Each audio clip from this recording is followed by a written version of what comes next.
Hey everyone, my name's Nick Audi. I'm a tournament kayak angler and I fish with Elite Kayak Fishing.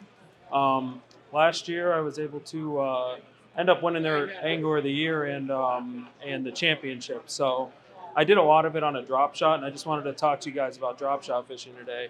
Just basically break it down into two different ways that I approach drop shot fishing. So first, when I think about a drop shot, I'm thinking about the early pre-spawn period, and that's really when I'm going to be fishing a drop shot shallow. So when I'm fishing a drop shot shallow, I usually start with like 12-pound line. I throw an owner mosquito light hook and like something like a robo worm with a 1/4 ounce weight. And if we look at that middle rock pile there, I'll be in my kayak. I'll approach a dock as if that's a dock post, and I'll want to just try to get it to the side of it and let it sit there. And you're going to want to watch that bait, and you're really feeling for that bite. So it's a very sensitive kind of bite that you're looking for.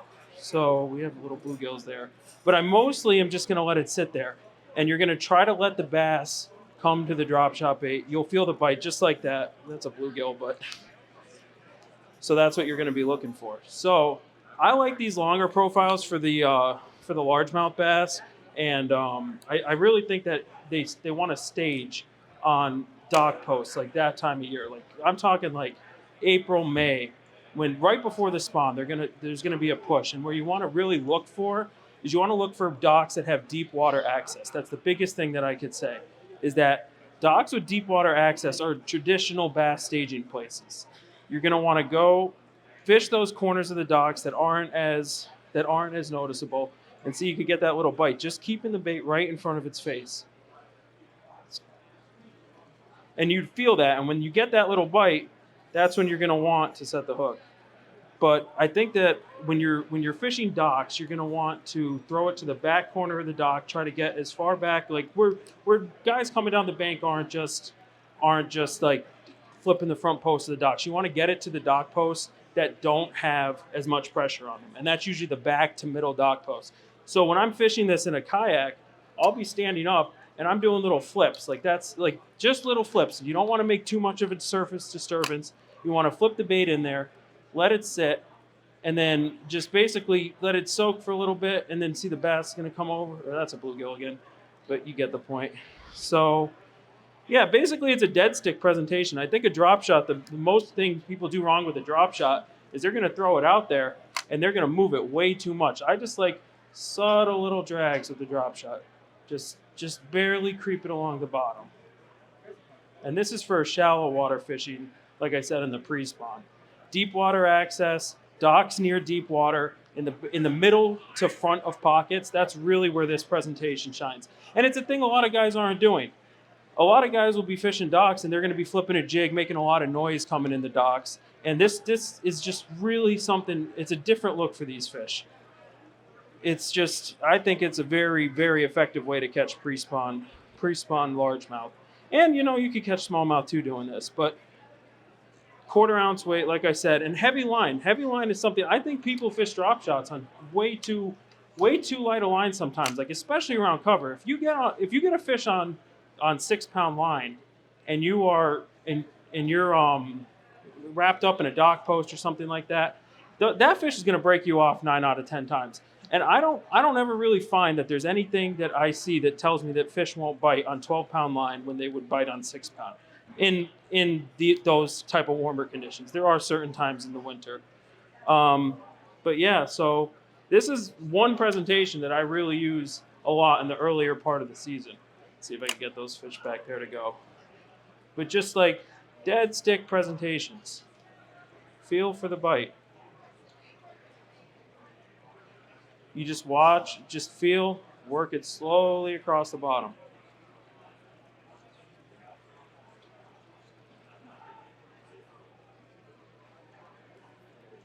It's funny, you can notice how all the bass, they'll school to the back of the tank. Hard to get a cast at them, but just little light flips. Not try to make too much of a surface disturbance. Slow drag.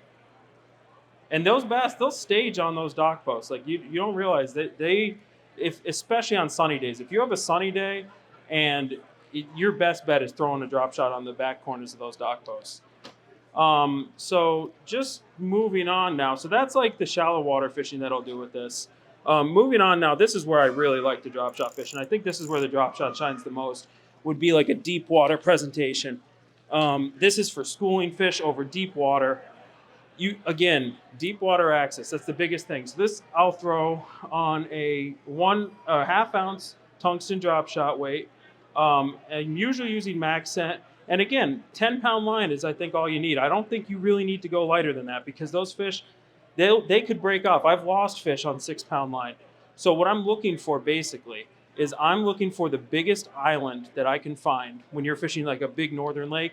You want to find the biggest island you can find with channels that will run near that island, the deepest water you could find. Because what happens is the bait fish, they use those channels to navigate throughout the lake. And those bass, they'll sit there right on those channel points, like in those contour lines coming off, like 40 feet of water.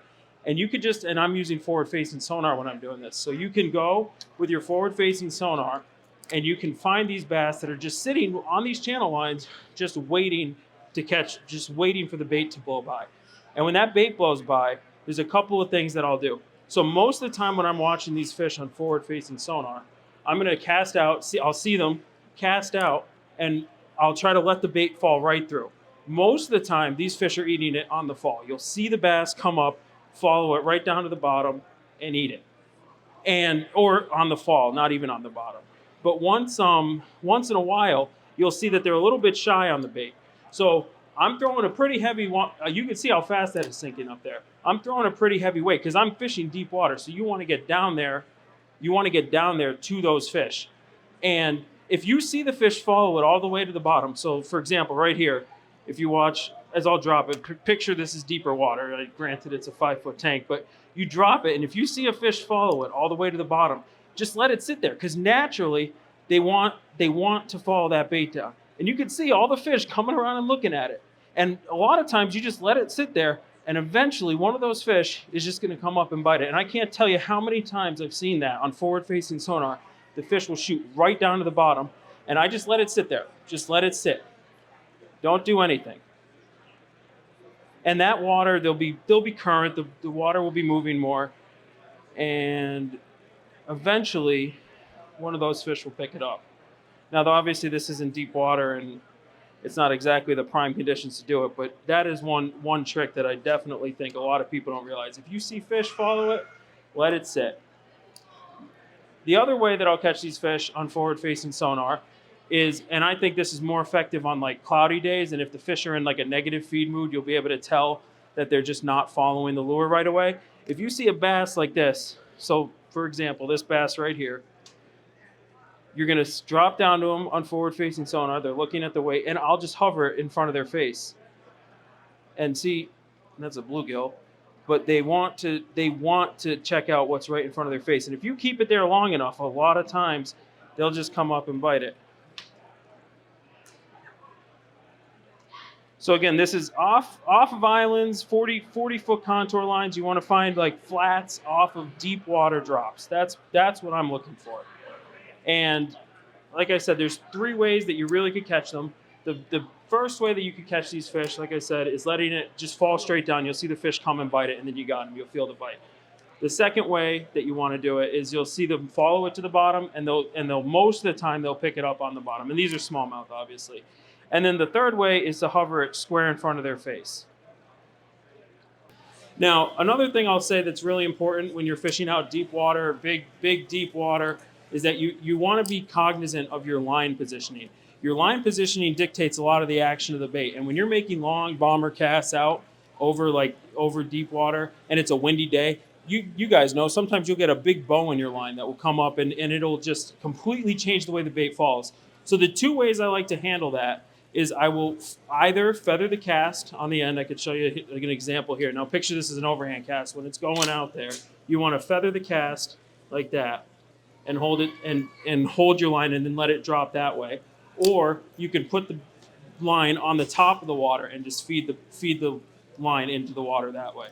And really sometimes when you're fishing this deep water, it is very important to make accurate casts because you're going to have a window of 20 seconds to be able to catch these fish, like where you're actually able to see them.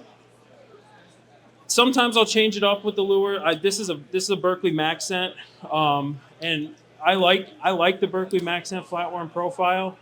But sometimes they want a different profile. Like another lure that I'll throw is this is the Robo Worm Max, and then the other one I've been messing with this year is this new Spro bait. It's a Spro CJ Smasher 3-inch. The Johnston brothers created it with Spro, and the thing that I like about this bait is that it is a almost a Laztec style bait. Yep. So yeah, so this is the Spro CJ Smasher, a Laztec bait. I could show you here on the rod. Let me see if I can get this off and get this one on. I'm using screw lock, so it's not as. But honestly, it really isn't about the bait as much as it is about the location. The location is the biggest thing. You're gonna want to be throwing these.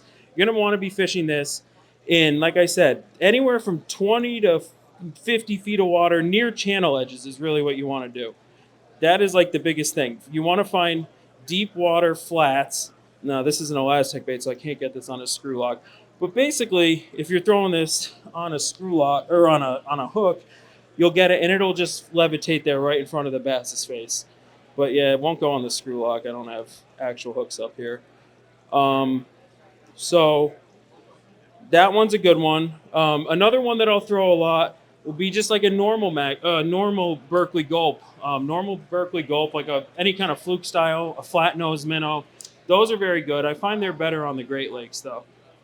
And what determines color for me is I usually start with the bait fish profile as my go-to.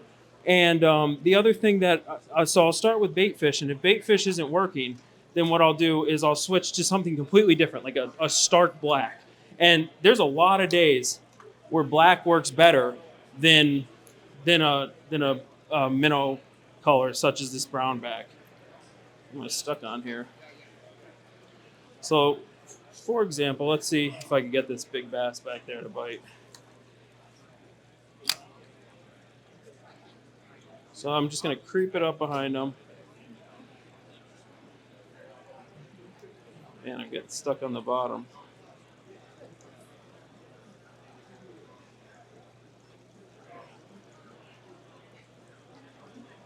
No, he's going to eat the weight. That's another thing you'll see when you're on forward-facing sonar. If you see them going after, you'll be able to see your two lures going down to the fish. And if you see them go to the bottom one, like for example, you'll see two dots on the screen. If they're going to the bottom one, you're going to see that that's them eating the bait. And if that's the case, you either want to downsize your bait. There's a bass right there. Whoop. Set the hook on him. You'll either want to downsize your weight or switch to something like a Demiki rig. And you could get the same effect if they're just eating the bottom of those two dots. But yeah, so basically, deep water flats, smaller presentation baits, and it really is, I think, the most effective way that you could fish. It works for me. You see the guys on MLF and Bass, they're catching them on this. It's the most effective way to catch pressured bass. And let's be honest, most of the fish in our fisheries are extremely pressured. So when you have pressured fish, they want to eat the drop shot. Let's switch back over to the Robo Worm and see if they'll eat that. Because really, this setup is like like I said, I'll be throwing in deep water. But the Robo Worm, like I said, when I fish dock posts and shallow cover, grass edges is another one. Throwing this on the edge of grass is a really, really good finesse tactic that a lot of people overlook. If you just hop this thing just right on the edge of grass banks when you're going down, you'll be able to see that fish will come out and they get curious. See, the largemouth really tend to like this Robo Worm profile. Here's a bluegill. But this 6-inch Robo Worm, it has a ton of action and really gets the bass's attention. So you can see they're coming towards it. It's just, there we go. So if that one bit there, I'd feel that and I'd be able to catch that fish if I had hooks on.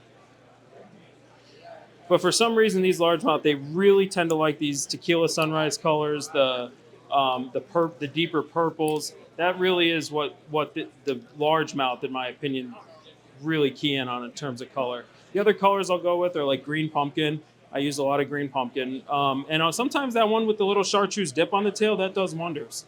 Um, but as a general rule, this tequila sunrise robo worm is the color that I use when I'm trying to catch these fish on a drop shot.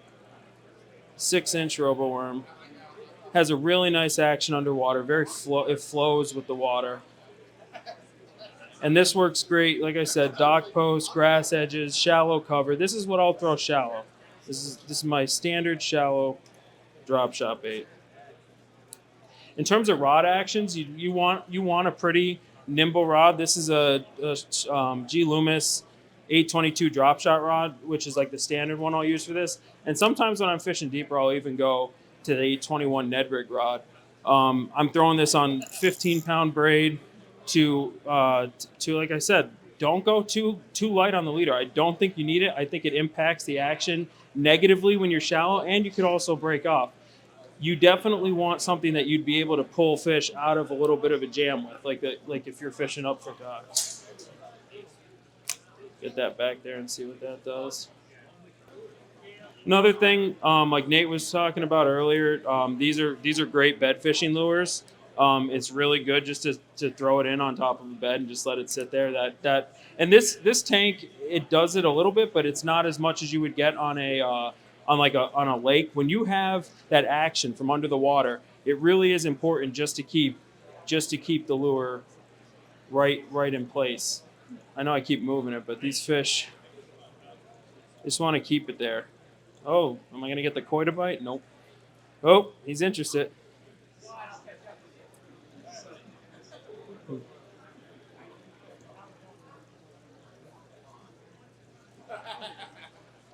Try that little levitation trick again. See if I can get one to go. See how that robo worm sits perfectly straight under the water? And it really varies by the day. I mean, a lot of times dead sticking it is the best way to go, but there's other times where you could throw it out. And a little trick that I do, especially dock fishing, like I said, is I'll throw it out and take all the slack out of your line, and you can just tap the end of your rod just like that. And I don't know if you could see what it's doing to the lure, but you could definitely get a little bit more action when you tap that rod tip. It makes it twitch and dance and almost turn around under the water. And that's another tactic you could use, especially on bedfish. That's a good thing to do on bedfish. Scent is something, now that I just thought about it, scent is something that I'll use on a drop shot. Like if I'm throwing a max scent, I won't really ever throw scent. But if I'm throwing something that doesn't have any scent, I think scent could be something that's really important. There were times on, like, say I'm fishing Oneida or something like that, where I'll be throwing the drop shot all day if I'm throwing like a robo worm or something like this, and they just won't bite it. And if you throw like a smelly jelly or like dip it in garlic, that's something that definitely could get fish to bite when they wouldn't otherwise bite. I noticed it at a few tournaments this year. Scent plays a key role, and I think that's more so for when you're trying to really let the bait sit and the scent kind of seeps out into the water. Here come the bluegills. See how the max scent. I really do think there is something to that max scent, because if you even watch the max scent sit in the water, it's kind of floats down. It doesn't really stand up like a lot of the other drop shot baits do. Now, granted, like normally I'll be throwing this on like what's the VMC Nico finesse hook, and then when you tie a Palomar knot through a VMC Nico finesse hook and leave the tag end out, that kind of gives it some rigidity in the bait so that it'll stand up like that. But without that, I mean, the max scent kind of just lays flat down on the line. But you could see how the bluegills are so instantly interested in it, and the bass are not. But trust me, it definitely catches bass. I might have too heavy of a line on this too. Too heavy of a weight, I mean. They're definitely hanging around it though, but see, the bass just ate the weight. That's interesting. I never really see that when I'm fishing tournaments. Like I don't ever really see that too much. Like I mean, sometimes I guess I'll feel a bite where they don't bite the weight, or where they don't get the hit, and it might be them hitting the weight. But I don't know. They don't like this flatworm too much in there today, but they do. They eat it. So yeah, that's basically all I do when I'm out in the kayak drop shot fishing. Like I said, Just to sum it up, basically deep water, I'm going to be looking for that 40-foot contour line around the deepest island, around the biggest islands you can find, and you're going to want to be throwing some kind of max center. You could downsize to something like that Spro CJ Smasher. And then up shallow, I'm throwing a robo worm up on the dock post in the spring with the fish staging. You're looking for that 55 to 57 degree water temperature, and that's really the time you want to be doing that. But besides that, does anyone have any questions? Questions? No? All right, well, thank you guys for listening. Like I said, my name's Nick Audi. I'm going to be at the Elite Kayak Fishing booth the rest of the weekend. If you guys want to stop by and talk some fishing, grab a t-shirt, that's where I'll be. Good talking to you.